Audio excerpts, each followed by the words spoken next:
Allora, Fruit Imprese è un'associazione che nasce negli anni 50 e a livello nazionale rappresenta oltre 300 aziende private che operano nel settore dell'ortofrutta dal Trentino Alto Adige alla Sicilia. In Veneto c'è una rappresentanza regionale che accorpa circa 30-35 aziende distribuite sul territorio che per tradizione principalmente sono localizzate nella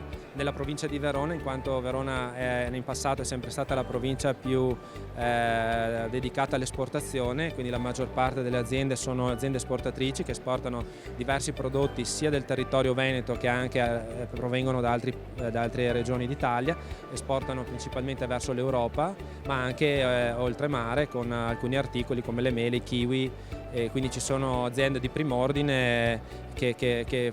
si occupano di questa attività di vario genere, molto specializzate. Alcune sono aziende di produttive, quindi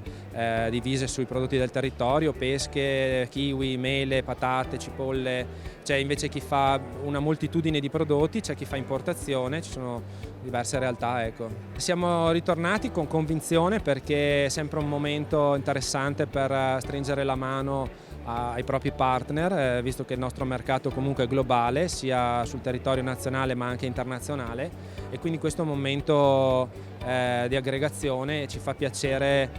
stare 2 o 3 giorni cercando di concentrare tutti gli appuntamenti non solo con il mondo spagnolo ma anche con